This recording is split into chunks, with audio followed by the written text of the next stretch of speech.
गोरखापत्र ज्ञानसागरको 2082 भदौ 25 गते बुधबारको समसामयिक घटनाक्रम लिएर म उपस्थित भइसकेको छु। ढिला नगरी अब सुरु गरौँ। सुडानको डार्फरमा 1000 जनाभन्दा बढी मानिसको ज्यान जाने गरी भीषण पहिरो सन् 2025 अगस्तको 31 गते गएको हो। नेपालमा पहिलो पटक एकै व्यक्तिमा तेस्रो पटक मृगौला प्रत्यारोपण विक्रम सम्वत 2082 भदौ 9 गते गरियो। सामान्यतः एउटा व्यक्तिमा 3 पटकसम्म मृगौला प्रत्यारोपण गर्नु जटिल र चुनौतीपूर्ण मानिए पनि शहीद हम्बख्तर राष्ट्रिय प्रत्यारोपण केन्द्रले दुर्लभ मानिने प्रत्यारोपण सफलतापूर्वक गरेको छ। सुदूरपश्चिम प्रदेशका पूर्व मन्त्री लक्ष्मण किशोर चौधरीको तेस्रो पटक मृगौला प्रत्यारोपण गरिएको हो। 2082 भदौ 9 गते। जलवायु परिवर्तन र यसको प्रभाव सम्बन्धी विश्व सम्मेलन CCIE 2025 2082 भदौ 21 देखि 23 गतेसम्म काठमाडौँमा सम्पन्न भएको हो। सम्मेलनमा विश्वभरबाट 21 देशका विज्ञ, वैज्ञानिक र प्राज्ञिक व्यक्तित्व गरी 200 प्रतिनिधिको सहभागिता रहेको थियो। आणविक हतियारमा प्रतिबन्ध लगाउने सम्बन्धी संयुक्त राष्ट्र सङ्घीय सन्धि औपचारिक रूपमा सन् 2021 जनवरी 22 देखि कार्यान्वयनमा आएको हो। संयुक्त राष्ट्र सङ्घद्वारा यो सन्धि सन् 2017 मा अनुमोदन गरिएको थियो। नेपालका तर्फबाट सन् 2017 मा आणविक हतियारलाई प्रतिबन्ध लगाउने सन्धि उप समर्थन जनाउँदै हस्ताक्षर भएको थियो। IUCN-द्वारा रातो सूचीमा राखिएको तारे कछुवा इन्डियन स्टार टर्टोइज नेपालमा पहिलो पटक विक्रम सम्वत 2082 भदौ 3 मा फेला परेको हो। कैलालीको जानकी गाउँपालिका वडा नम्बर 6 स्थित कर्णाली तटीय क्षेत्रमा रहेको वन क्षेत्रमा सो कछुवा फेला परेको थियो। संवेदनशील अवस्थाको तारे कछुवालाई अन्तर्राष्ट्रिय प्रकृति संरक्षण सङ्घ या IUCN-ले सन् 2016 देखि रातो सूचीमा राखेको छ। यो कछुवा नेपालका लागि नयाँ प्रजाति रहेको छ। अफगानिस्तानमा 800 भन्दा बढी मानिसको ज्यान जाने गरी शक्तिशाली भूकम्प 2025 अगस्त 31 मा गएको हो। सो भूकम्पमा परि 2500 भन्दा बढी मानिस घाइते भएका थिए। भूकम्पको केन्द्रबिन्दु देशको 5औं ठूलो सहर जलालाबादबाट 27 किलोमिटर टाढा र जमिनभन्दा 8 किलोमिटर तल रहेको थियो। यसअघि सन् 2022 मा अफगानिस्तानमा गएको भूकम्पमा 1000 मानिसको ज्यान गएको थियो। सरकारले 1 दशक पश्चात पर्वतारोहणमा नयाँ शुल्कको व्यवस्था गरेको छ। विक्रम सम्वत 2082 भदौ 16 बाट नयाँ शुल्कहरू लागू भएका छन्। सगरमाथा सहितका हिमाल आरोहण गर्न नयाँ शुल्क लागू भएको। सन् 2015 जनवरी 1 देखि कायम भएको हिमाल आरोहण अनुमति शुल्क 1 दशकपछि परिवर्तन भएको छ। सङ्घीय निजामती सेवा विधेयक 2080 राष्ट्रिय सभाबाट विक्रम सम्वत 2082 भदौ 17 गते पारित भएको हो। सिन्धुपाल्चोककै सबैभन्दा ठूलो 102 मेगावाट क्षमताको मध्य भोटेकोशी जलविद्युत आयोजनाको परीक्षण उत्पादन विक्रम सम्वत 2082 भदौ 16 बाट भएको हो। आयोजनाले भदौ अन्तिम सातादेखि व्यावसायिक उत्पादन गर्ने उल्लेख गरेको छ। आयोजना निर्माण सुरु भएको 14 वर्षपछि उत्पादन हुन थालेको 12 अर्ब 33 करोड लागत अनुमान गरिएकोमा समयमा आयोजना सम्पन्न हुन नसक्दा करिब 22 अर्ब लागत पुगेको आयोजनाले जनाएको छ।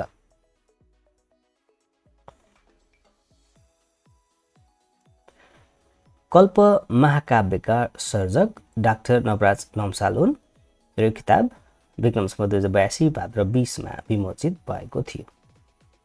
मुस्ताङको कोरला नाका व्यावसायिक रूपमा पहिलो पटक विक्रम सम्वत 2082 भदौ 23 गतेदेखि सञ्चालनमा आएको हो। यसअघि सिजनल रूपमा मुस्ताङका स्थानीयवासीलाई लक्षित गर्दै उक्त नाका सञ्चालन हुने गरेको थियो।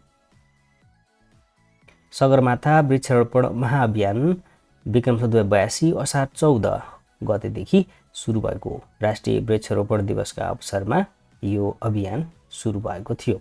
महाअभियानका क्रममा हरेक वर्ष 3 करोड बिरुवा 20 वर्षसम्म निरन्तर रोपण गरिने जनाइएको छ। सरकारले आगामी वर्षदेखि 1 महिने वृक्षारोपण अभियान चलाउने निर्णय पनि गरेको छ। संयुक्त राष्ट्र सङ्घद्वारा सन् 2004 लाई अन्तर्राष्ट्रिय धान वर्षका रूपमा मनाइएको थियो। सन् 2004 लाई अन्तर्राष्ट्रिय धान वर्ष। आर्थिक सर्वेक्षण 2081-82 अनुसार कुल गुराँसको उत्पादन जीडीपीमा कृषि क्षेत्रको योगदान 25.16% रहेको छ। यसैगरी उद्योग क्षेत्रको योगदान 12.83% र सेवा क्षेत्रको योगदान 62.01% रहेको छ। धिमाल युवा प्रतिभा पुरस्कार 2082 डाक्टर सजना धिमाललाई प्रदान गरिएको। उनी धिमाल समुदायबाट पहिलो चिकित्सक बन्न सफल भएकी छन्। हरेक वर्ष असार 2 गते श्रीजात पर्व समापनका अवसरमा यो पुरस्कारबाट एकजना युवा प्रतिभालाई सम्मान गरिँदै आएको छ। आर्थिक सर्वेक्षण 2081-82 अनुसार नेपालमा प्रति व्यक्ति रुख सङ्ख्या 111 रहेको छ। यसैगरी प्रति व्यक्ति वन क्षेत्र 0.2 हेक्टर रहेको छ। 35औं नेटो सम्मेलन सन् 2025 जुन 24 देखि 25 सम्म नेदरल्यान्डको हेगमा सम्पन्न भएको। 34औं सम्मेलन सन् 2024 जुलाई 9 देखि 11 अमेरिकामा भएको थियो। नेटोमा हाल 32 सदस्य राष्ट्र रहेका छन्। यसमा 32औं सदस्य राष्ट्र स्विडेन हो।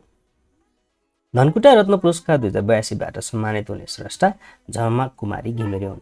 झमक कुमारी घिमिरेका जीवन काँडाकी फूल, मान्छेभित्रका योद्धाहरू, सङ्कल्प, आफ्नै चिता, अग्नि शिखातिर लगायत कृतिका यिनी स्रष्टा हुन् जुन मदन पुरस्कारबाट समेत सम्मानित भएकी हुन्।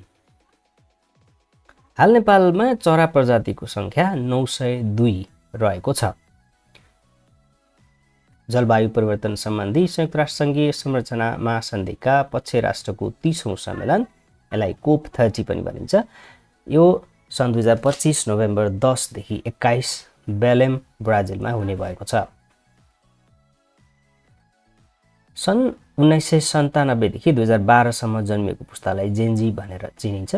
सन् 1997 देखि 2012 सम्मको अवधिमा जन्मिएका मानिसलाई जेनेरेसन जेड अर्थात् यसलाई संक्षिप्त रूपमा जेनजी भनेर चिनिने यो डिजिटल युगको पुस्ता हो।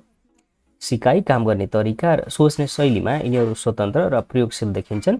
यो पुस्ताको व्यक्तिमा ग्लोबल दृष्टि र स्थानीय पहिचान दुवैलाई सँगै बोकेको पाइन्छ। दोस्रो राष्ट्रिय आर्टिफिसियल इन्टेलिजेन्स सम्मेलन विक्रम सम्वत 82 भदौ 21 गते ललितपुरमा सम्पन्न भएको। AI and development bridging the gap building the opportunities नाराका साथ यो सम्पन्न भएको थियो। गोरखापत्र ज्ञानसागरका लागि यी जानकारीहरू टङ्क केसीले जम्मा पार्नुभएको छ। हस्त फेरि अर्को भिडियोमा भेटौँला। अहिलेलाई बिदा हुन्छु। Thank you for watching. See you again in the next video.